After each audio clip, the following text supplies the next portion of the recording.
selamat datang di Tutor Channel. Gimana kabar kalian selama seminggu ini menjalani aktivitas, pekerjaan, kuliah, sekolah? Baik-baik aja ya. Karena kemarin itu kayaknya tuh pembahasannya itu juga sangat menarik ya kan. Karena jarang tuh dibahas tentang orang tua itu gimana sih ketika anak-anak itu demo gitu. Terus kemarin kan ada tuh celetuk gitu tuh. Jadi orang tua itu menjadi panutan. Nah, sebelum orang tua menjadi panutan itu tuh ada dua jenis orang tua yang ayah sampaikan ya kan. Ada tuo-tuo dan tuo-tuas. Kali ini ayah bakal jelasin tuh apa sih yang sebenarnya dimaksud tuo-tuo dan tuo-tuas. Buat om tante, bapak ibu semuanya, selamat menikmati.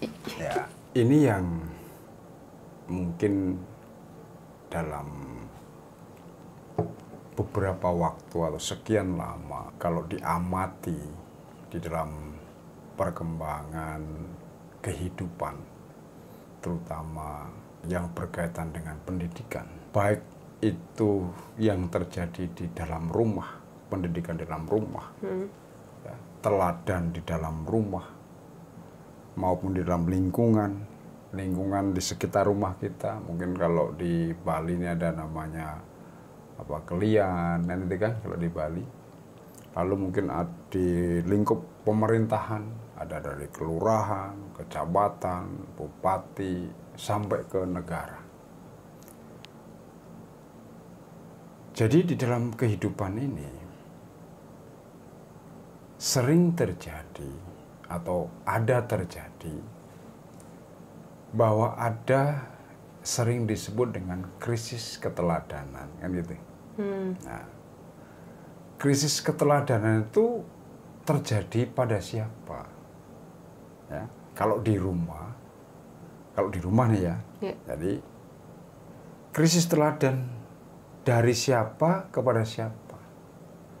Ya kalau dari rumah ya orang tua kepada anaknya.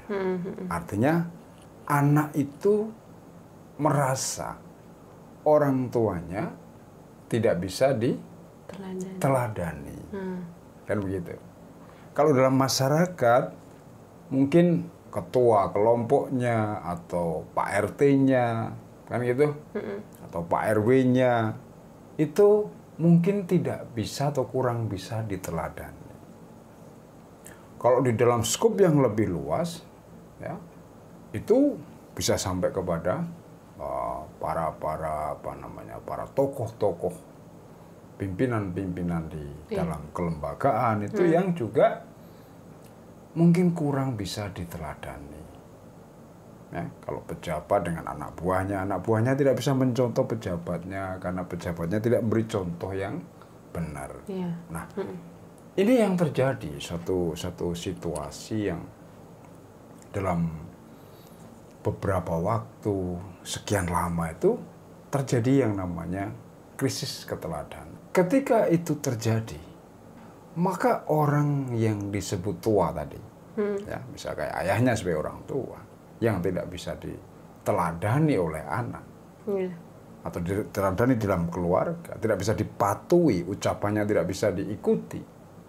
Itulah yang disebut dengan sebagai orang tua yang tuas.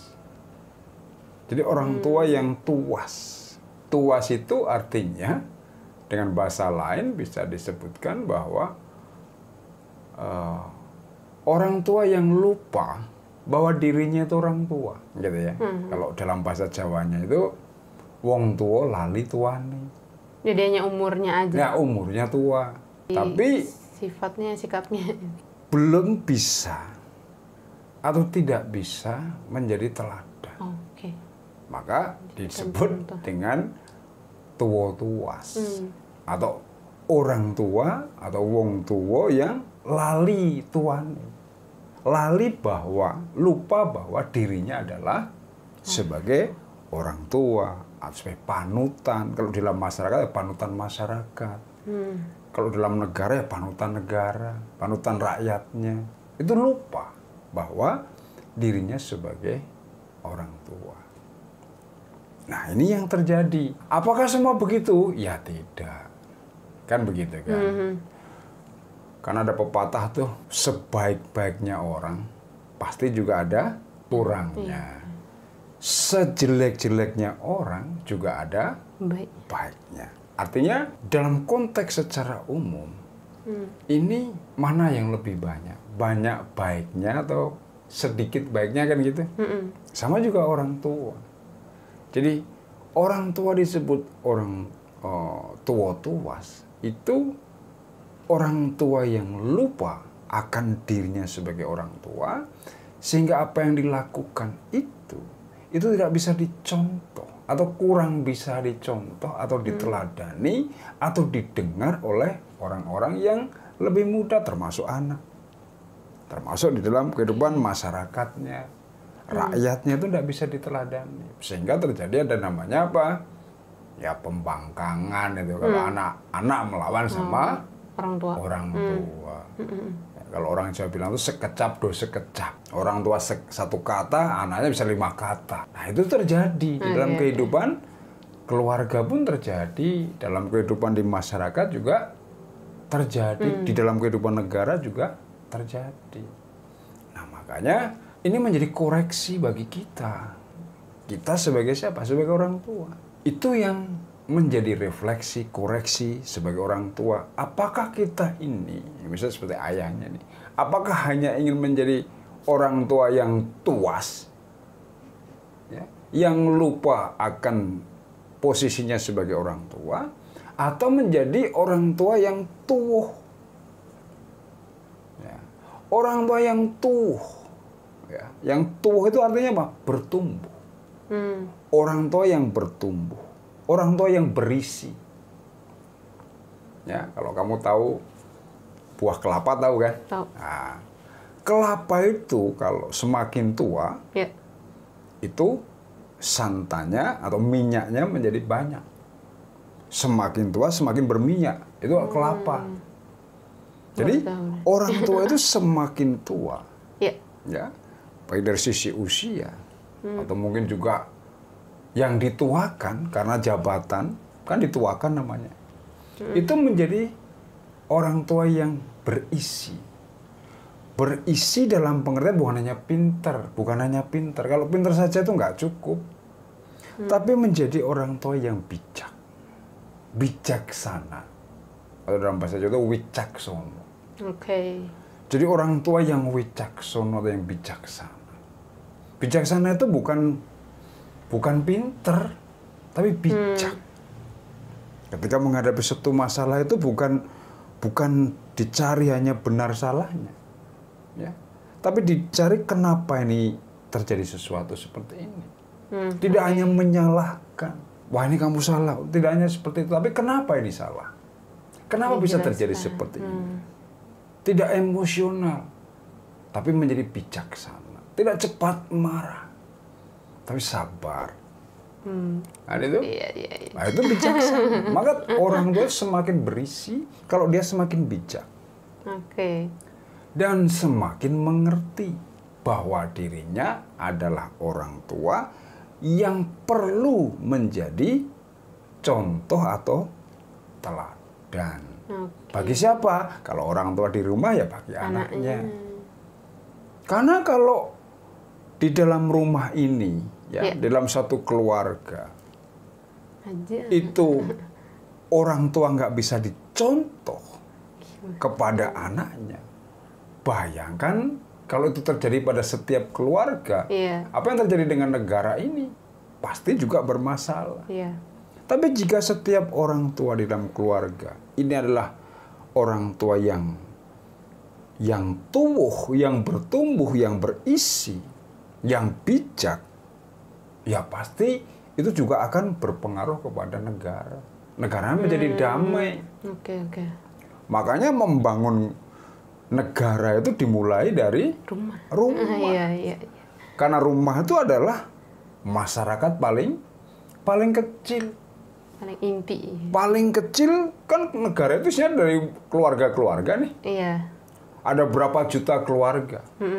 Nah kalau sekian juta keluarga itu masing-masing bisa, ya, menata keluarganya sendiri-sendiri, ya, Bayangkan apa yang terjadi dengan negara. Pasti akan baik, pasti akan damai.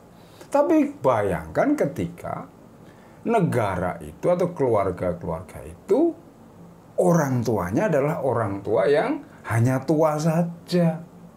Tidak bisa menjadi contoh, tidak bisa menjadi teladan, tidak dituruti, dilawan sama anak, ribut tiap hari, bertengkar tiap hari. Bayangkan apa yang akan terjadi dalam kehidupan di dalam keluarga itu. Bahkan keluarga atau rumah itu bisa menjadi neraka kan gitu kan? Iya, betul. Betul nggak? Betul. Nah, kira-kira seperti itu. Jadi tuwo itu adalah orang tua yang berisi. Iya, iya. Ya. Bukan hanya pinter, sekali lagi hanya bilang. Bukan hanya pinter-pinter saja nggak cukup. Iya. Tapi menjadi bijaksana. Menjadi mengerti. Kontrol Orang tua yang emosinya ngerti. juga. Bisa sabar. Bisa ngalah. Iya, iya. Jujur. Bersih. Itu. Ini yang harus diupayakan. Selalu berusaha untuk seperti itu. Maka dia akan menjadi orang tua yang nanti menjadi tua-tua. Oke, kan Dani ini kan termasuk anak muda nih, anak muda zaman sekarang ya kan. Kalau seandainya tadi tuh orang tuanya tuh tua-tuas, itu kan seringkali pasti dilawan. Pasti anak itu pasti sekecap dos, sekecap tadi kan. Pasti kayak, ya nggak bisa lah kayak gitu. Pokoknya sampai ya entah kan banyak juga dipraktekin di sinetron, banting pintu lah, inilah itulah. Nah tapi nih, ini mungkin jujur aja sama Tutur Lovers ya. Ayah ini tuh kalau menurut Dani, ayah itu tuh termasuk orang yang tua-tua. Tapi emang dari Daninya ya nggak tahu diri. Kadang sering kali kayak, ayah tuh gini. Nah kayak gitu ya. Nah sebagai, Dani kan menilai ayah itu tua-tua nih. Sedangkan Dani itu tuh istilahnya masih, ayah ngasih tahu satu, Dani bisa ngomong tuh banyak gitu tuh. Itu gimana tuh ya menurut ayah? Menghadapinya, siapa tahu di luar sana juga ada yang tua-tua kan, tapi kan gremet gitu. Oke. Ya, kalau namanya anak, ini kan bertumbuh, gitu. Dari SD, SMP, SMA sampai perguruan tinggi, itu kan bertumbuh. Tingkat emosionalnya juga bertumbuh. Yang tadinya emosionalnya kenceng, nanti lama-lama juga akan berkurang ketika itu selalu dikasih mengerti, dikasih tahu, kasih tahu yang benar. Misalnya kalau ya Dani sama ayahnya misalnya gitu. Kalaulah kamu itu tidak sependapat, tidak sepaham dengan apa yang ayahnya sampaikan misalnya, kan ayahnya tidak pernah memvonis kamu. Iya sih, ya? Iya betul juga. Pasti ayah akan kembalikan ke kamu. Menurut kamu seperti apa? Kan gitu kan? Iya. Kalau menurut ayahnya seperti ini, dan menurut kamu seperti apa? Kalau itu kamu anggap itu benar, ingat ayah pedoman ayahnya adalah kalau itu benar kamu harus jalankan. Tapi kalau itu salah, tetap kamu jalankan. Kamu harus tahu bahwa setiap perbuatan ada resiko. Nah itu pilihan, kan begitu. Tahu kalau usia seperti kamu itu sudah tidak seperti anak-anak yang masih SMP, masih SD, yang mesti harus terus dipantau. Tapi sudah kepada apa? Pilihan-pilihan. Tapi pilihan itu harus diarahkan pada ini tidak benar, ini benar. Kamu mau milih yang mana? Tapi dikasih tahu, kenapa begini, kenapa begitu, dikasih tahu. Itu nggak bisa langsung. Maksudnya langsung Dani itu jadi bisa mengelola emosi. Nggak kayak dulu waktu Dani SMP, yang SMA lah gitu. Kadang orang tua itu tuh yang diketahui umum ya. Kadang kalau misalnya anak SD aja nih, masih SD. Kamu tuh dikasih tahu gini. Udah males, udah keburu males. Ki bocah kandani ngeyel banget, ya wes ben gitu. Serah deh dia mau ngapain kayak gitu. Terkadang kan banyak tuh sering ditemuin orang tua kayak gitu. Nah mungkin ayah memberikan pesan-pesan. Ya enggak bisa. Kalau itu anak masih kecil, enggak bisa. Anak itu dikasih tahu ngeyel itu biasa, namanya juga anak. Ketika anak dikasih tahu ngeyel atau melawan, ya orang tuanya harus sabar. Tapi orang tuanya harus punya pedoman. Punya aturan, ini nggak benar, ini benar. Maka orang tua harus selalu pada posisi yang benar. Kalau orang tua itu selalu dalam posisi yang benar, anak senakal apapun, ya pasti bisa dikasih tahu. Tapi itu nggak taunya harus dari kecil. Enggak. Bukan kamu ini baru ayahnya kasih tahu yang ngelawan Telat. Telat. Oke. Itu harus dari kecil. Maka pendidikan yang baik juga dimulai dari kecil. Ya, pendidikan yang nggak baik juga dimulai dari kecil. Tidak ada penjahat itu tahu-tahu jahat. Iya betul. Juga tidak ada orang yang baik itu tahu-tahu baik. Tidak ada baik dan tidak baik atau benar dan salah itu dimulai dari kecil. Kalau diajarkan kasar dari kecil ya seusia kamu pasti kasar. Iya. Tapi kalau diajarkan mengasihi dari kecil ya seusia kamu pasti belajar mengasihi. Itu akan terjadi. Jadi pendidikan itu apa yang ditanam itu yang dituai. Oke. Kalau nanam jagung tumbuhnya jagung. Nggak mungkin nanam jagung tumbuh ketela. Iya. Cuman jagungnya itu nanti apakah jagung yang bagus, kualitas grade A misalnya gitu, atau yang seperti apa? Oke. Itu yang harus kita pahami. Maka jadi orang tua itu memang dia harus terus mengasah diri, mengolah diri supaya tetap berisi dan selalu berisi. Nah, itulah kebanggaan menjadi orang tua. Tadi Dani kan dengar nih, Ayah ngomong orang tua itu juga harus selalu ada di posisi yang benar. Ya. Nah, ini perlu diketahui juga sama tutur lovers nih ya. Jadi jangan salah sangka nih. Jadi nanti kalau misalnya ini ya apa-apa yang benar harus orang tua nih. Nah, itu mungkin Ayah nanti ini bisa diklarifikasi nanti omongannya kayak gitu. Lah itu orang Ayah Sakti aja bilangnya kayak gitu. Nah, gitu kan. Begini, jangan sampai salah memahami. Maksudnya bahwa orang tua itu juga bisa salah, kan gitu kan. Tapi orang tua itu harus ngerti apa itu salah, apa itu benar. Yang mana salah, yang mana benar. Yang mana salah, yang mana benar. Iya. Itu namanya dia orang tua yang tuwuh. Tapi kalau orang tua yang tidak ngerti salah dan benar, tidak bisa membedakan salah dan benar, terus gimana? Harus bisa membedakan apa yang disebut salah dan apa yang disebut benar. Harus bisa. Makanya dia bisa menjadi contoh, dia bisa mengatakan tidak karena dia tahu bahwa ini tidak benar. Ini harus tahu. Gitu loh. Kalau nggak tahu ya nggak mungkin. Oke. Gitu. Kita juga mengulas lagi video ini lebih dalam lagi. Jadi kita tahu minggu depan kita bahas sesuatu yang pastinya menarik. Oke. Tutur lovers, jangan lupa kalau kalian suka sama video ini, like videonya, oke? Dan kalau kalian merasa ini bermanfaat, kalian share ke semua. Jangan malu-malu, jangan segan-segan. Pokoknya terakhir, tuturin aja. Bye-bye!